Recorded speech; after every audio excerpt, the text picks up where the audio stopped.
And good afternoon, producer Susan. How are you doing today? I'm doing great, Jersey Joe. How are you? Well, I'm doing great. I would be doing better if Penn State hadn't Oh, lost to the 0-4 UCLA team last weekend. what an embarrassment we were. There was no reason we should have lost. We should have won that game by far. I know, God, what a horrible loss. It's one thing to lose to Oregon. It's another thing to lose to UCLA. It is. It is. I couldn't agree more. Hey, if you want to make four, if you want to take a shot at winning $40,000 for a $100 bet, you know where you can win $40,000 on a $100 bet? When betting on the Super Bowl. Yeah. You want to know who you bet on? If you bet $100 on the New York Giants to win the Super Bowl and they win the Super Bowl, you win $40,000.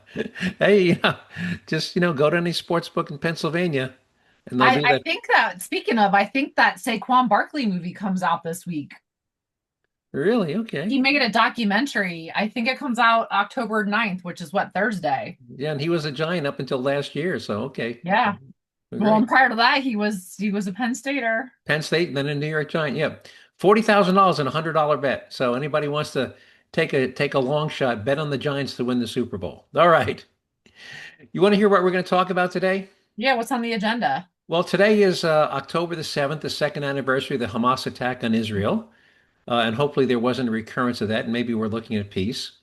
Um, and it's also day 6 of the government shutdown. And as a result of some miracle, my wife and I are both still alive. I didn't think we'd make it this far, but we're both still alive. So don't know how much, may not be here next week, but so far. And I see you're still alive too. So I don't know how Yeah. you survived the shutdown.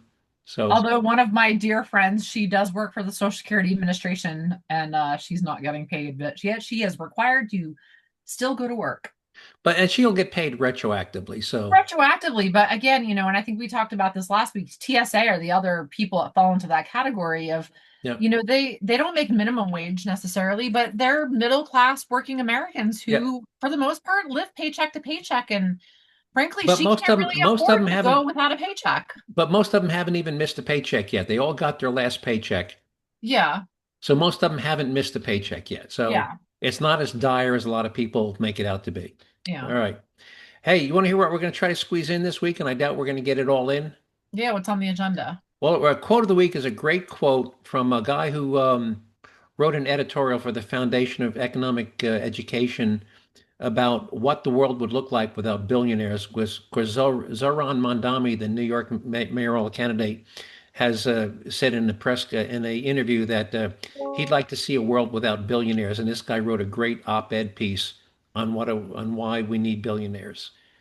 Um, the stupidest thing I've heard all week. We once again have multiple contenders.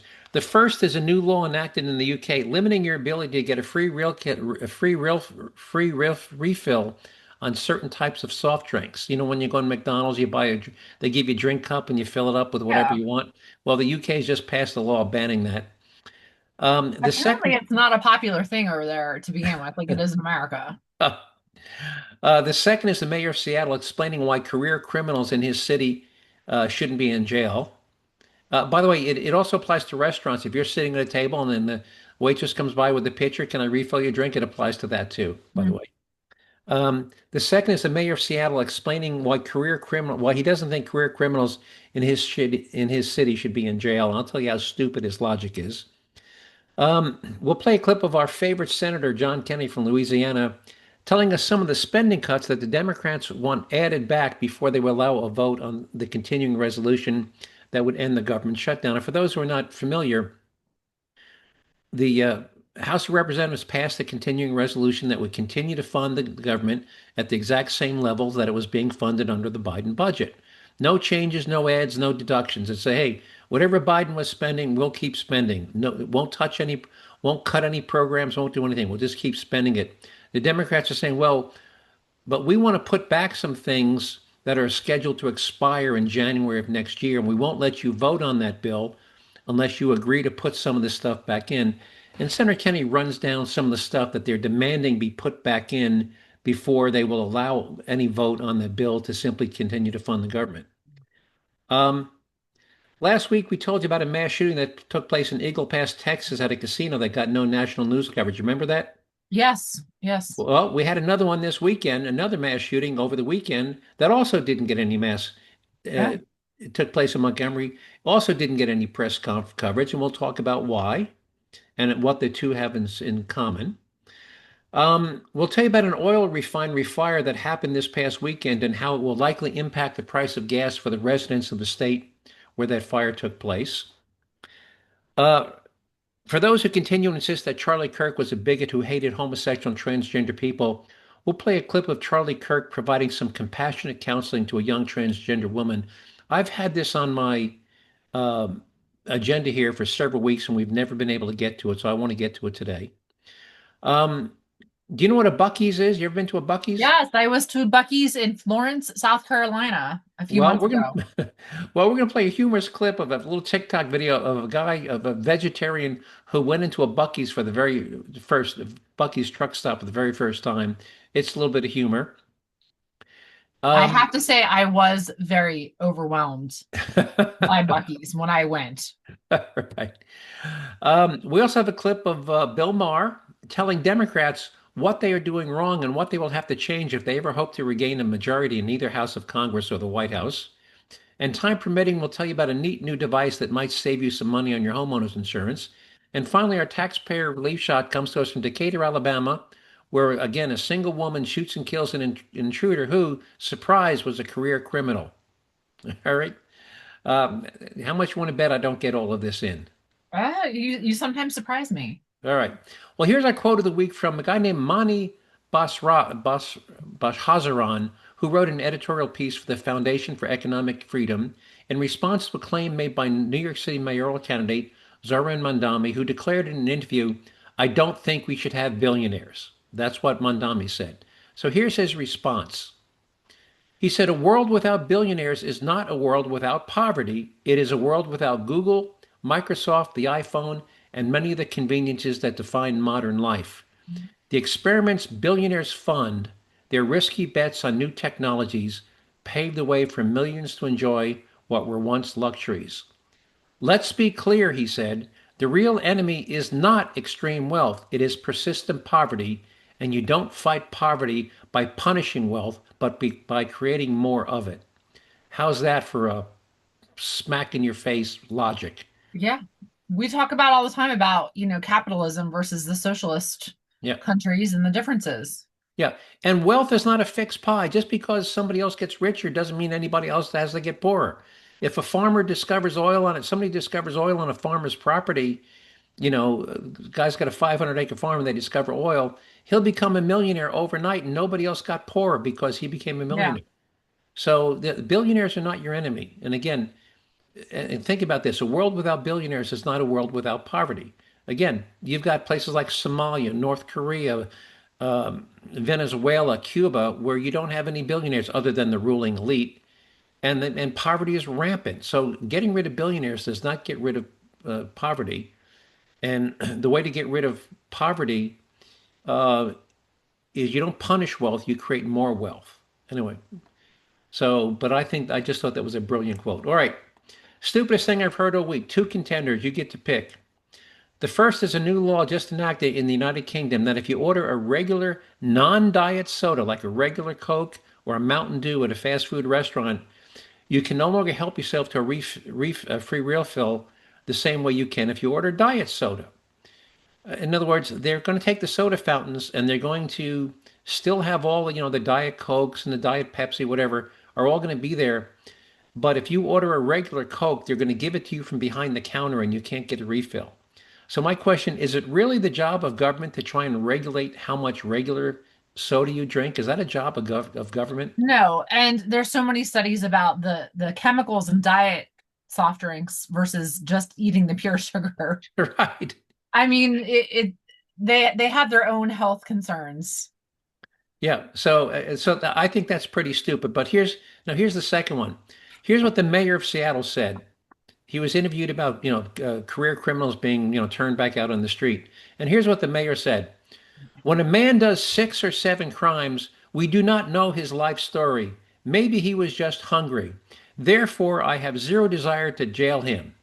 Now, here's my thought. If he was just hungry, If you send him to jail, he'll be fed 3 times a day, Yeah. every day, for as long as you keep him in jail. Problem solved.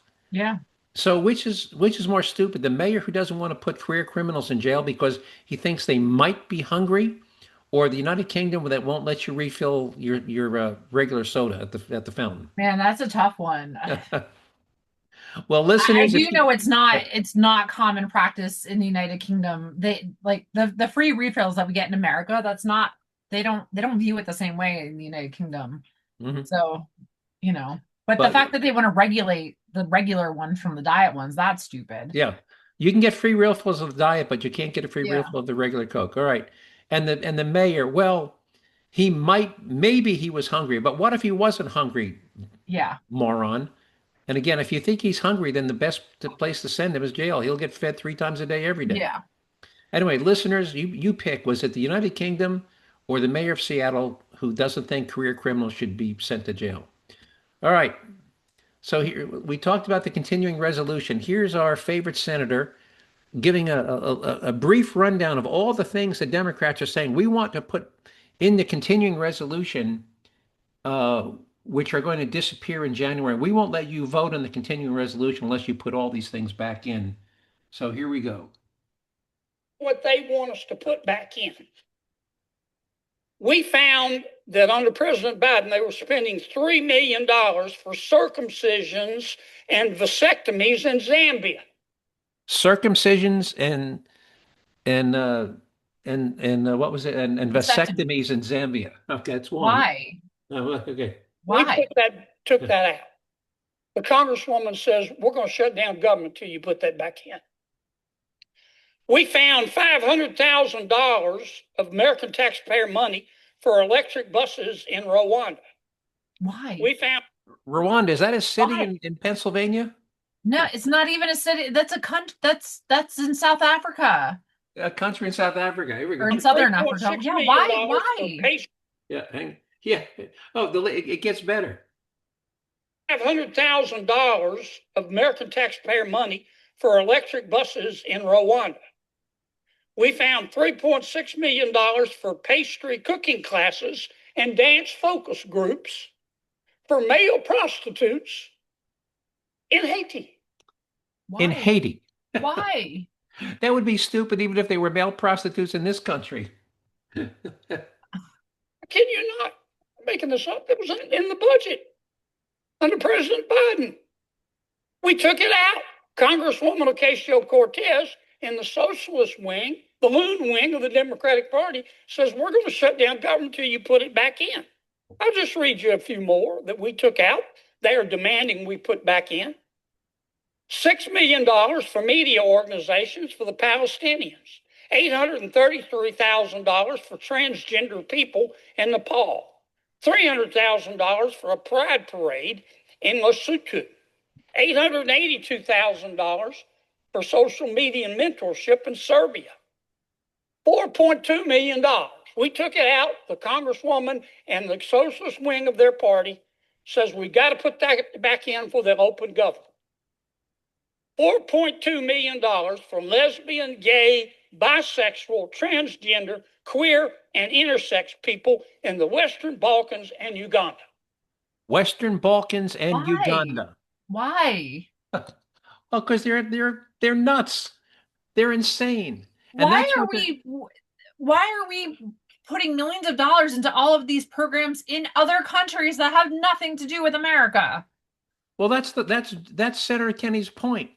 And we took it out, and they're saying we're not going to let the government reopen until you agree to put all this stuff back in. Um, and but the continuing resolution doesn't take the stuff out. The continuing resolution will continue to pay for that stuff. It doesn't disappear until January 1 under the big beautiful bill. So the continuing resolution does not take these programs out. They're saying unless you put them back in and make them permanent beyond January 1 of 2026, we're not going to let you vote on the bill. So they're trying to make policy changes with the. By the way, when Biden was president, there were 13 continuing resolutions passed. The Republicans could have blocked each and every one of them and held them hostage for policy changes. Like, well, we want to repeal what was the Inflation Reduction Act and all that other stuff. He Yeah. had the Republicans could have held each and every one of those 13 continuing resolutions hostage, but they said, no, let's keep the government running. We'll negotiate on policy issues separately. Um, but no, the Democrats want to hold the government hostage until they get all this crap put back in the bill. So that's where we are. We shouldn't be spending millions of dollars on programs in other countries unless it directly affects Americans living in those countries. Right. And none of them obviously do it, right? Dance classes for male prostitutes in Haiti? No, I don't think so. All right. They learn how to pole dance so they can, get a better income as a male prostitute. Yeah, circumcisions and vasectomies in Rwanda. I'm sorry. I'm sorry. Let some other country pay for that if they want. All right. So but that could have been the stupidest thing I heard all week, but I think was important enough that I didn't want to lump it in, but that's just where we are. All right, let's move on to mass shootings. Now, last week we told you about a mass shooting that took place in Eagle Pass, Texas. Yeah. Guy came out of the casino, went to his car, got an AR-15, and started shooting people. I forgot how many he shot and killed and wounded, and it got zero media coverage. And you remember what was it about that incident that didn't? Was it a white Christian male that did the shooting? I believe he was. Yes. No. He was a black man. Oh. Had it been a white Christian male, it would have been the lead story on every network news program. But because it was a black man, it didn't. It got little to no coverage in the national media. I guarantee you, had it been a white Christian male, it would have been covered. Now, this past weekend, we had another mass shooting outside a nightclub in Montgomery, Alabama, that left 2 dead and 12 wounded. Some are in critical condition and may not survive. Once again, virtually no news coverage. Well, why? Because the shooters were apparently several young black men shooting at each other and into a crowd of people waiting to be admitted into a popular African-American nightclub. You didn't hear that story, did you? I did not hear that story. It was a mass shooting. 2 dead, 12 wounded. Did not but you didn't hear about it. Why? Because, again, the shooter was not a white Christian male with an AR-15. If, a couple of black guys with pistols, emptying magazines into the crowd, that is no longer newsworthy in our country. And maybe I'm being cynical, but this is 2 weeks. I guess I asked, and I don't know. This is a rhetorical question. I don't actually know the answer to it, but I probably could guess. How many shootings were there in Chicago this weekend?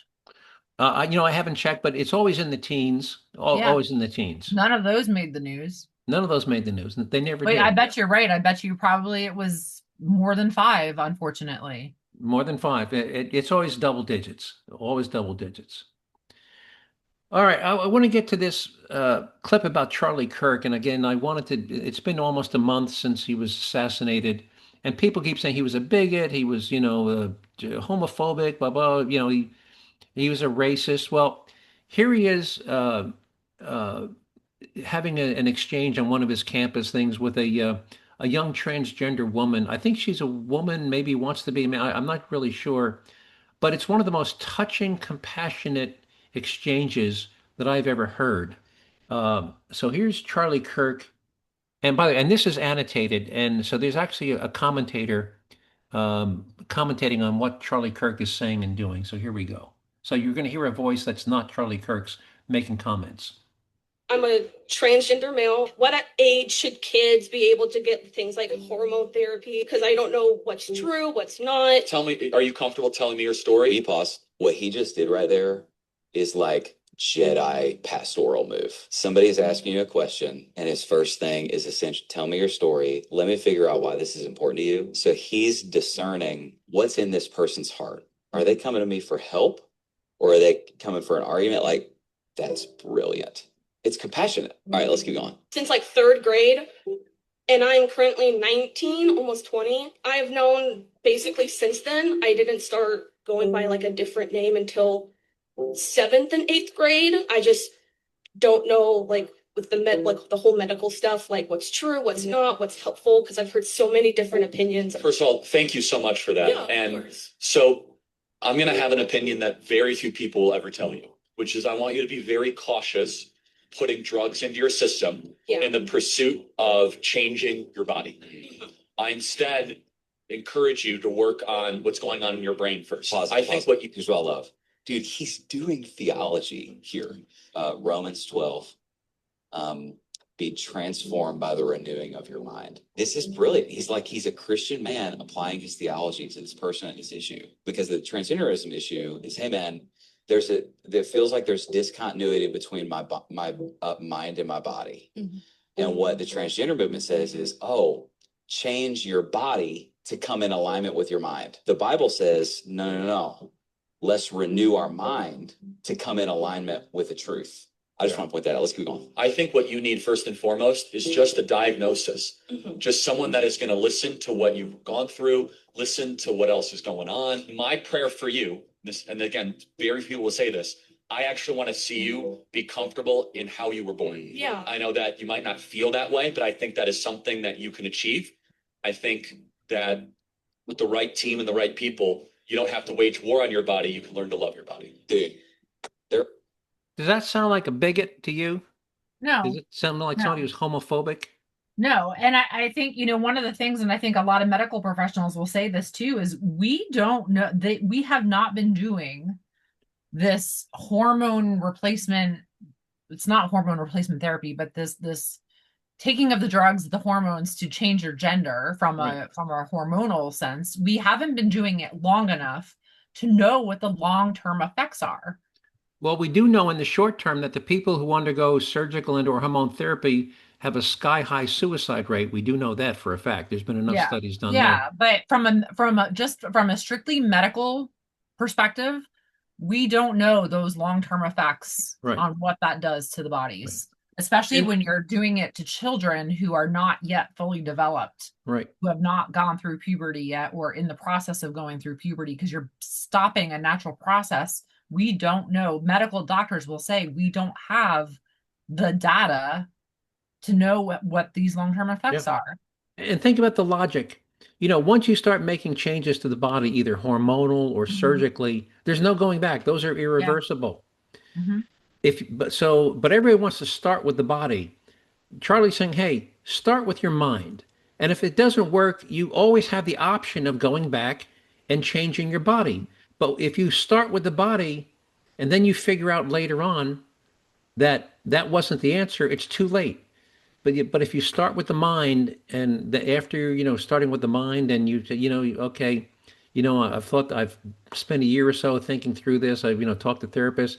I still think I want to change my body. That door is always open. But if you go through the change my body door first, there's no going back. And I just think it's just another example of what a compassionate person he was, and certainly not a bigot. So, all right, where are we here? Let's talk about, you may not have heard.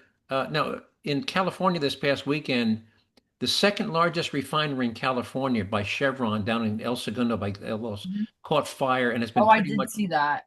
pretty much destroyed. Now, we've talked about a month ago that both Phillips 66 and Valero had previously announced that they would be closing their refineries in California first quarter of next year. Yeah. And those refineries, by the way, produce a special blend of gasoline that is only used and mandated in California. Well, if they close as scheduled and now you've lost the Chevron refinery, people in California, and by the way, and if California says, well, we still need you to use this gas, they're going to have to go to refineries in other states to say, yeah, can you please make this special gas for us? And assuming those other out-of-state refiners even say yes, and they don't have to say yes, what do you think you're going to charge for making this? They're gonna increase the prices drastically. Yeah, 2%, 3%, or 30, 40, 50%. Oh, it'll probably be more like 30%. Right. So, by the way, some economists are saying that the price of gasoline in California next year could increase by 75%. Which California summer of already next year. has outrageous gasoline prices. They already do. They're already still around $4.50, $5 a gallon. And the economists are saying you can expect to see $8 gas in California next year. I have no doubt. All right. All right. Let's talk about Bill Maher. Again, Bill Maher is a flaming liberal, but man, the past couple of weeks, he's been just all over. I think he's angry at the Democrats. Like, what are you bozos doing? I want us to be on the winning team, and you're doing everything to screw up. And I'm not going to play the. I'm going to cut this short after 2 minutes. He gets a little vulgar after 2 minutes. But here's Bill Maher telling the Democrats what the hell they're doing wrong. And again, he's not a conservative. He's saying, "I idiots, this is what you need to stop doing because I want Democrats to be in control." Here we go. Basic problem we have in America is conservatives think the liberals are insane, and they're not completely wrong. Now, I don't think most liberals are insane, but neither do they make it clear they disapprove of the ones who are, and their cowardice in not marginalizing their own crazies has been their downfall. I couldn't get Neil deGrasse Tyson, a genius scientist and preeminent scientific voice in the media, to agree that it was ridiculous for Scientific American and The Atlantic to be claiming that separating sports by sex doesn't make sense. Yes, it does. Actually, it makes perfect sense. And it's obvious that it does. And there's a lot of stuff like that on the left. And when conservatives see it, they say, I'm sorry, we're just not going to go along with reinventing society, often pointlessly, even if we have to cancel democracy to do it. That's what they're saying. They see gender as only a construct and sex as assigned at birth, and they say, we're not doing that. Transing kids by self-diagnosis with no age limit, no parental notification, and no acknowledgement of social contagion, not doing it. Asylum now covers any reason for anyone to come to America, not doing it. Homelessness is a lifestyle. Natural immunity doesn't count anymore. Whiteness is toxic. Penises in women's prisons. Welcoming the Intifada. We're not doing it. And so, folks,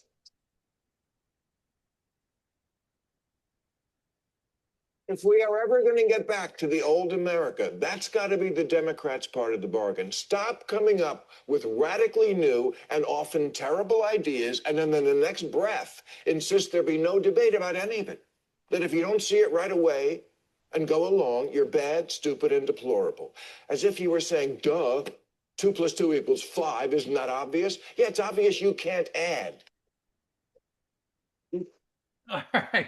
And he goes on for another minute and a half. If you want to see the full clip, producer Susan, can you put the full clip on? Absolutely. Yes. But he makes some great points. I mean, they've taken these radical positions, which are not supported by the vast majority of Americans. I think, I've seen a lot of studies where like 75% of Americans are opposed to, a lot of things they're pushing, and yet they cling to that like a dog with a bone. No, you got to have this. We got to have women in men's sports. We got to have men in ladies' locker rooms, and and he's trying to tell them, look, you're on the losing side of this, and if you ever want to get back in power, you need to stop this nonsense. So, any more thoughts on Bill Maher? I mean, there is, when it comes to the sports, there is a kind of I think a little bit of a double standard. So women who want to play on a men's football team, because there's not many female football teams.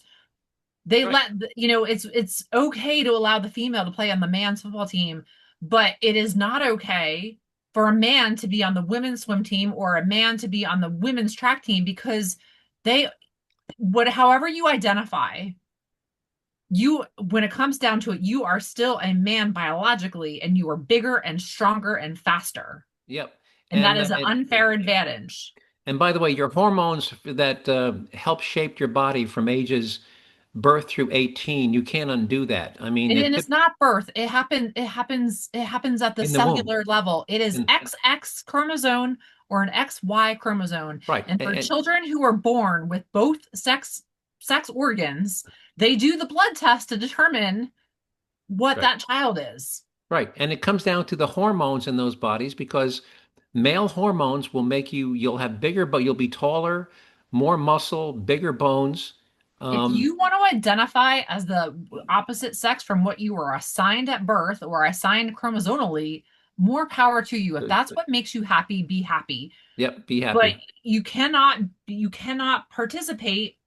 If you are a man who identifies as a woman, you cannot play on a women's sport because it is an unfair advantage. Yeah, but again, I do acknowledge the fact that there is a double standard, that women want to play on football teams where there typically are not women football teams. But that's fine, because if a woman can make the cut in terms of, being physically, can compete physically, I Yeah. don't have a problem with them, and I know they're high I school. think that there was at Rutgers, I believe in New Jersey, what a couple years ago there was a female punter, a kicker. Female kicker, Yeah. absolutely.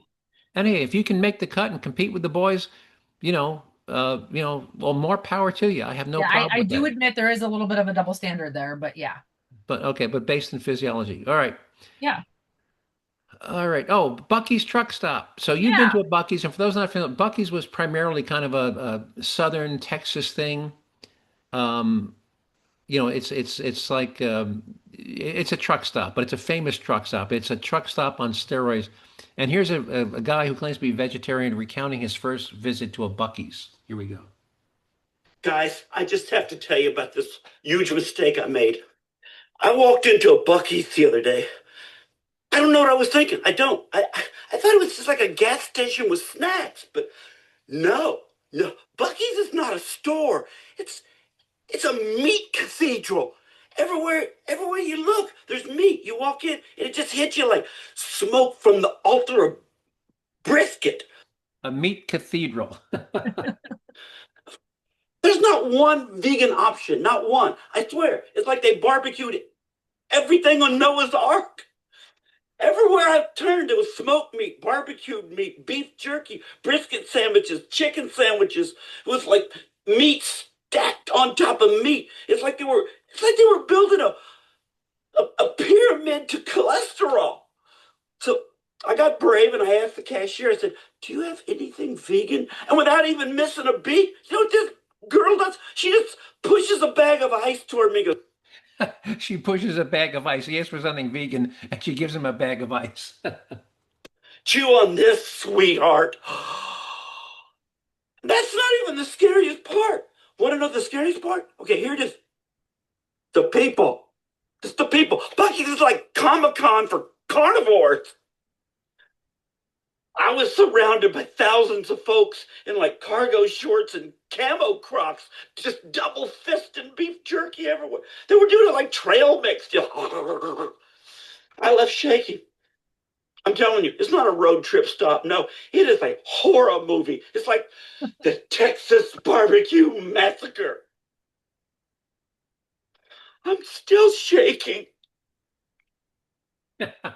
For those who have never, I was recently in the Florence, South Carolina Bucky's. It was my first time ever. For those who have never been into a Bucky's, it is the equivalent. So imagine a 7-Eleven or a Wawa, the size of a Walmart. Yep. Size of a Walmart. Yep. And I have to say, it probably was the best pulled pork sandwich I have ever had in my entire life. Well, for those who want to see it, and producers, in addition to just, you have to see this guy in his facial expressions, and he's got a nose ring, and he's got a man bun, and everything else. Oh yeah, and he's like a 60, 70-year-old guy with a man bun. You've seen it. Did I send it to you? Yeah. But the guy's, he's like an old guy with a man bun. Yeah, old guy with a man gun and a nose ring. All right. Man bun, yeah. All right. How much time we got? Yeah, you only got like a couple minutes. All right, then we're gonna go right to our taxpayer relief shot, and we call them taxpayer relief shots because when a good guy or a good woman with a gun kills a bad guy, you save the taxpayers a lot of money. So here we go. Being raw, Well, that's the 911 call starting off this news clip. I'm going to start over.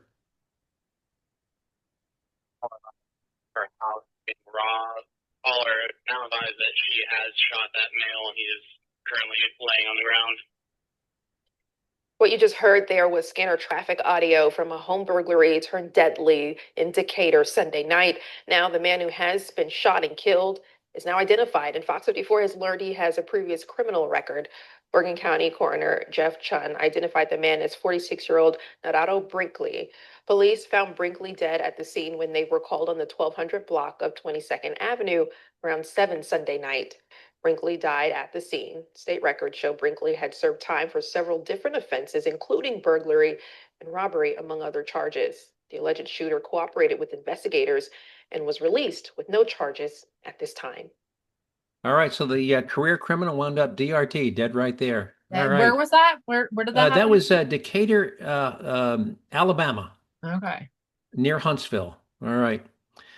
Before we sign off, anything you want to add, producer Susan? No, did you see the harvest moon last night? It was spectacular. No, I missed it. I forgot all about it and forgot to look out. All right. Anyway, we're running out of time, so I just want to quickly thank everybody who listened to the podcast for giving up 30 minutes out of your day to listen to me ramble on about the things that I find of interest and importance. And I hope you found them as interesting and important as I did. If you want to see some materials and story links you heard us talk about today, you'll be able to find them on the Jerzee Joe website in a couple of days. JerzeeJoe.com, with Jersey being spelled J-E-R as in Robert, Z as in zebra, E-E, Jerzee. If you want to email me with a comment, question, or your vote on what was the stupidest thing I've heard all week, you can do that by sending me an email to justjoe@jerseyjoe.com. Just remember to spell Jersey with an R, a Z, and two E's. And with that, producer Susan, unless you've got something else, we'll sign off and talk to you next week. You're good? Nope. We got our homecoming game this weekend. Hopefully we play better than we did last weekend. We can only hope. All right, talk to you next week. You take care. Bye-bye.